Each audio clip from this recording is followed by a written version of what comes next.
Hello everyone, my name is Muskan Vaishnav और आज हम पढ़ने वाले हैं प्रोपोजिशनल लॉजिक में लॉजिकल कनेक्टिविटीज़ क्या होती हैं। तो लास्ट वीडियो में हमने पढ़ा था कि सिंपल और कंपाउंड प्रोपोजिशन क्या होते हैं। उसके अंदर एक वर्ड आया था लॉजिकल कनेक्टिविटीज़। तो आज के लेक्चर में हम समझेंगे कनेक्टिविटीज़ क्या होता है। तो देखो, यहाँ पर आपको कुछ वर्ड्स दे रखे हैं, यहाँ पे इसकी कुछ टर्म्स दे रखी है और यहाँ पर हम लिखेंगे इनकी कनेक्टिविटी सिम्बल्स और इसके एग्जाम्पल्स। अगर कोई दो सेंटेंस है, हम उसको किससे ज्वाइन करते हैं? एंड से ज्वाइन करते हैं, और से ज्वाइन करते हैं, इफ़ एंड ओनली इफ़, ऐसे कुछ कनेक्टिविटीज़ है जिससे हम दो स्टेटमेंट को क्या करते हैं, कनेक्ट करते हैं। इसका टर्म क्या है? कंजक्शन। जैसे पहले हम पढ़ते हैं एंड और इसको हम बोलते हैं कंजक्शन। अब इसका कनेक्टिविटी सिंबल क्या होता है? एंड को हम किससे रिप्रेजेंट करेंगे? तो ये इसका सिंबल है। अब देखो, अगर मैं एक स्टेटमेंट ले लेती हूँ जैसे पी, जिसको आप प्रोपोजिशन भी बोल सकते हो, और मेरे को उसको दूसरे के साथ जोड़ना है बाय एंड, तो मैं इसको ऐसे रिप्रेजेंट करूँगी। सेकंड है और, जिसको हम बोलते हैं डिसजंक्शन। डिसजंक्शन को हम कैसे रिप्रेजेंट करते हैं? इसका सिंबल क्या होता है?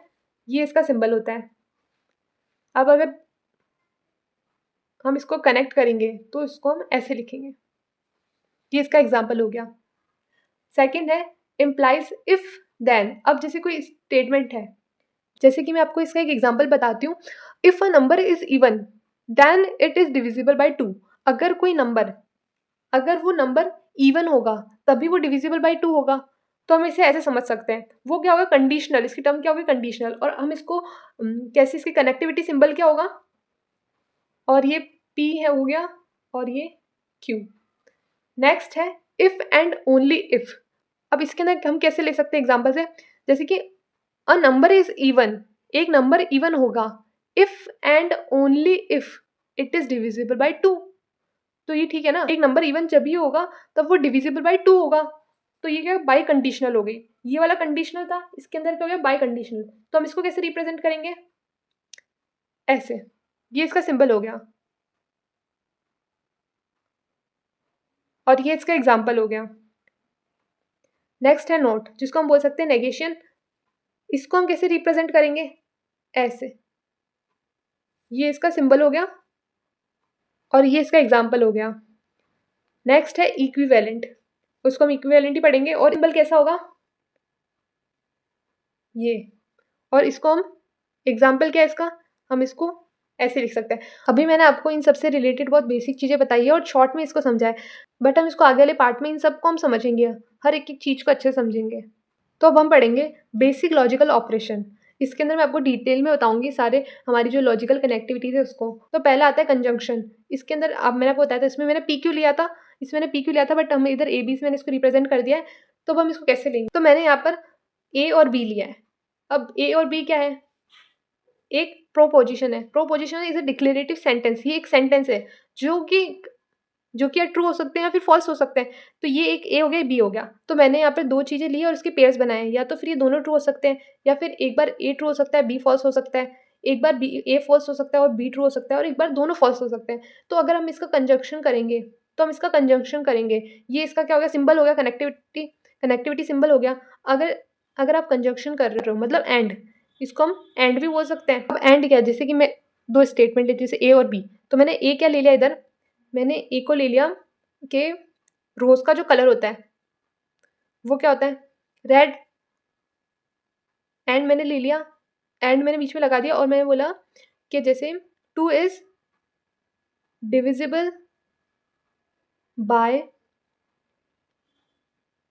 2। 2 इज़ डिविजिबल बाय 2 लिख लिया मैंने ऐसे। ये मैंने ए ले लिया और ये बी ले लिया। अगर ये दोनों चीज़ें ट्रू होगी, जैसे ये भी ट्रू है और ये भी ट्रू है, तो ये भी ट्रू होगा। अगर देखो, अगर मेरा पहला वाला स्टेटमेंट ट्रू है और सेकंड वाला फॉल्स है, तो इसका आंसर क्या आएगा? फॉल्स आएगा।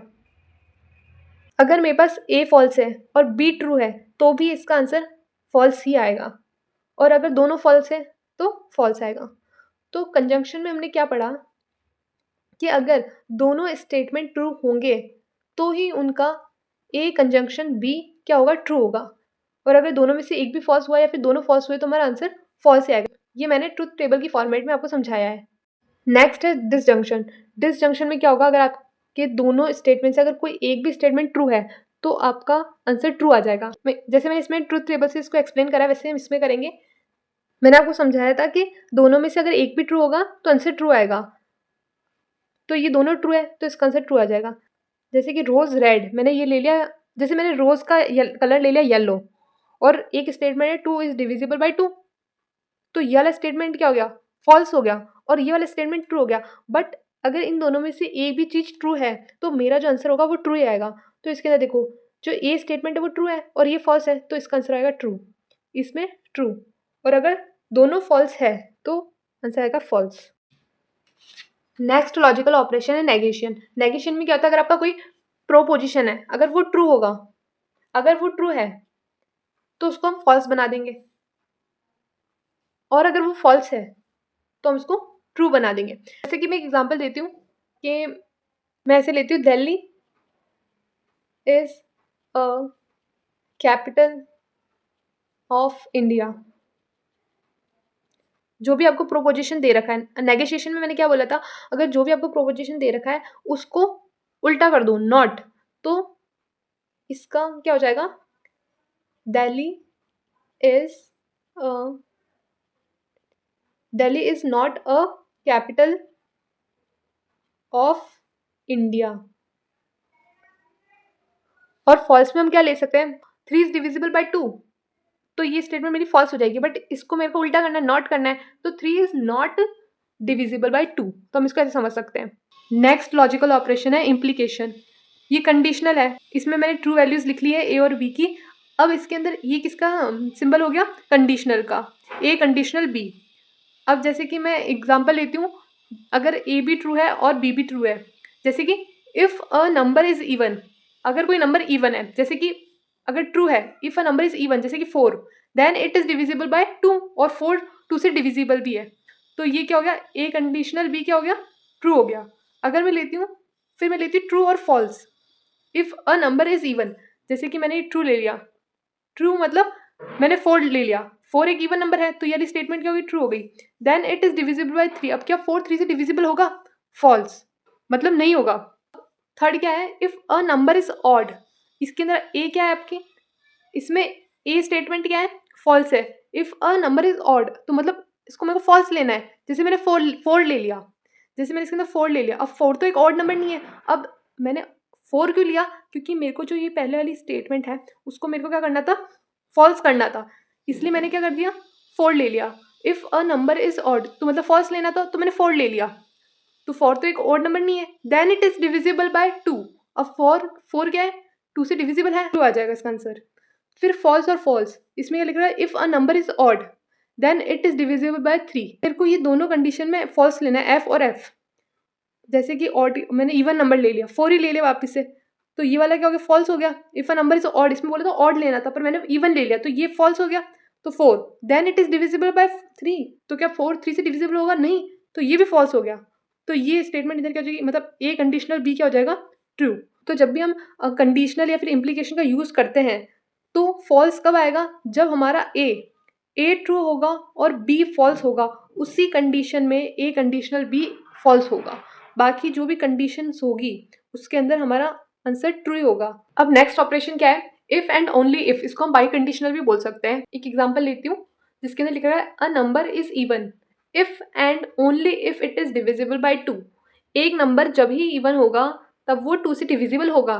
तो पहले हम इवन नंबर 4 ले लेते हैं, and only and if it is divisible by 2, और 4 क्या है, 2 से डिविजिबल है, तो दोनों स्टेटमेंट हमने ट्रू ही लिए कि इसके अंदर क्या आ जाएगा, ट्रू आ जाएगा। अब मैं दूसरा एग्जांपल लेती हूँ, वापस से यही, अ नंबर इज इवन, इसका मतलब है कि ये वाली जो यहाँ तक जो लिख रखा है वो यहाँ पे इसमें सेम है। अ number is even only if it is divisible by 3, जो पहले मेरे को प्रोपोजिशन दे रखा है मेरे को उसको ट्रू मानना है, तो मैंने अ नंबर इज इवन नंबर ले लिया मैंने 4। अब बताओ कि 4 डिविजिबल होगा क्या 3 से, नहीं होगा, तो ये तो स्टेटमेंट क्या होगी, फॉल्स। तो मेरा इसका आंसर क्या आएगा, फॉल्स से आ जाएगा। अब क्या लिखेगा, अ नंबर इज ऑड, एक नंबर ऑड होगा if and only if it is divisible by 2, तो इसमें क्या आ जाएगा, फॉल्स, क्योंकि ये डिपेंड कर रहा है, बाई कंडीशनल है ना, कि इसका ऑड होना डिविजिबल बाय 2 के ऑड होने से डिपेंड कर रहा है एक दूसरे पे, तो ये फॉल्स हो गया। अब फॉल्स फॉल्स का देते हैं, अ नंबर इसके अंदर ये कॉमन है, इस तरह भी आएगा, अ number is odd if and only if it is divisible by 3। हमको फॉल्स और फॉल्स लेना है। तो जैसे कि मैंने 4 ले लिया क्योंकि मेरे को ऑड नहीं लेना है ना, क्योंकि इधर फॉल्स लिख रखा है। अगर इधर ट्रू लिखा हुआ होता तो मैं इसको ऑड नंबर ही लेती, पर इधर फॉल्स लिख रखा है तो मेरे को क्या करना है, अ नंबर इज ऑड। ये यहाँ पर ये चीज़ लिख रखी है, अ नंबर इज ऑड, तो मेरे को फॉल्स लेना है, तो मैंने 4 ले लिया कि 4 तो ऑड नंबर है ही नहीं। If and only if it is divisible by 3। अब ये क्या 4 3 से डिविजिबल है क्या? ये भी नहीं है। तो देखो ये भी फॉल्स हो गई, ये भी फॉल्स हो गई, और ये दोनों मैच कर गई, तो इसलिए इसका ट्रू होगा। तो ये सारी ट्रुथ टेबल आपको याद रखनी है, और मेनली ये दोनों आपको याद रखनी है, क्योंकि आगे जो हम क्वेश्चन सॉल्व करेंगे उन क्वेश्चंस में ये दोनों टेबल का बहुत इंपॉर्टेंट रोल है, इसलिए आप इसको एज इट इज इसको याद कर लो ऐसे कैसे ही। अब इसके अंदर एक क्वेश्चन भी लिख रखा है, if John is a poet then he is poor. अब देखो इफ और देन से आपको ये तो पता पड़ गया होगा कि ये कौन सा है, कंडीशनल सेंटेंस है ये। अब इसके अंदर हम इसको क्या मानते हैं, इसको हमने P मान लिया और इसको हमने Q मान लिया, तो मैं इसको कैसे रिप्रेजेंट कर सकती हूँ, P कंडीशनल Q या फिर P इम्प्लाइज Q। इसके अंदर क्या पूछा है, कॉन्ट्रा पॉजिटिव का मतलब क्या होता है, इसका मतलब होता है ये, इसका मतलब होता है ये। तो अब हमको इसको इस फॉर्म में लिखना है, इस फॉर्म में। ये देखो ये नॉट का सिंबल है और ये भी नॉट का सिंबल है। अब आपको क्या करना है, इफ ये कंडीशनल का सिंबल है, तो आपको क्या लिखना है, इफ, और पहले आपको क्यू वाला पार्ट लिखना है नॉट लगा के। तो if he is not poor, if he is not poor then, अब आपको जो पी वाली जो आपकी स्टेटमेंट है उसमें भी नॉट लगा के लिखना है। If he is not poor then, sorry इधर ही की जगह आपको जॉन लिखना है। If John is not poor then he is not a poet. तो आप इसको ऐसे लिख सकते हो। अब इनवर्स में क्या होता है, इनवर्स में मैंने आपको बताया था कि इनवर्स को हम ऐसे, इनवर्स का सिंबल क्या होता है ये, और फिर कंडीशनल ये वाला सिंबल मैं क्यों यूज़ कर रही हूँ, क्योंकि क्वेश्चन में भी आपको ये वाला सिंबल ही दे रखा है, मतलब ये स्टेटमेंट इफ़ और देन की है, तो इसलिए मैंने कंडीशनल स्टेटमेंट यूज़ करा है। और अगर इन्वर्स पूछा है तो मैं इसका इन्वर्स कैसे लिखूंगी, मैं इसको इन्वर्स कर दूंगी पी को, और फिर कंडीशनल सेंटेंस तो मेरे को कंडीशनल सिंबल तो मुझे लगाना ही है, और फिर ये क्यू, ऐसे मैं क्या कर दूंगी, इसको इन्वर्स कर दूंगी। इसको कैसे लिख सकती हूँ, if John is not a poet then he is not poor। आपको इन दोनों में डिफरेंस अच्छे से समझ लेना है कि कॉन्ट्रा पॉजिटिव में क्या होता है, क्यू आगे आ जाता है और पी पीछे चला जाता है, और इन्वर्स में क्या होता है, नॉट आ जाता है, मतलब इसको उल्टा कर देते हैं, नॉट लगा देते हैं। अगर नॉट होगा, अगर ऐसे लिखा होता John is not a poet, तो उसका उल्टा कर देता है जॉन इज पोइट, पर इधर हमको क्या दे रखा है, जॉन इज अ पोइट, तो फिर इसका नॉट अ पोइट लगा देंगे। अब कन्वर्स में क्या होता है, उल्टा करना। वैसे इन्वर्स में आपको लग रहा होगा कि हम उल्टा करते हैं, बट नहीं, इन्वर्स में हम क्या लगा देते हैं, नॉट लगा देते हैं। कन्वर्स मतलब उल्टा करना, मतलब क्यू से पी, पहले क्या था, पी इम्प्लाइज क्यू था, पर अब इधर क्या हो जाएगा, क्यू इम्प्लाइज पी हो जाएगा। तो हम इसको कैसे लिखेंगे, if John is poor then he is a poet. उल्टा कर दिया, कन्वर्स, जैसे कि पुअर पहले क्यू था, इसको आगे लिया है, और इस पॉइंट को पीछे लिया है। तो देखो इन तीनों को आपको अच्छे से समझ लेना है कि कॉन्ट्रा पॉजिटिव मतलब क्या होता है, इन्वर्स क्या होता है, कन्वर्स क्या होता है, क्योंकि इससे रिलेटेड क्वेश्चंस आते हैं, और आपको इसको समझने के साथ इसको याद भी रखना पड़ेगा कि हमको कैसे लिखना है, इसको कैसे रिप्रेजेंट करना है। अब अगर आपको वीडियो पसंद आई तो आपको क्या करना है, चैनल को सब्सक्राइब कर लेना है फॉर आने वाली नेक्स्ट वीडियोस के लिए, for latest update, and video को लाइक करना ना भूलें। स्टे ट्यून, मिलते हैं नेक्स्ट वीडियो के साथ में।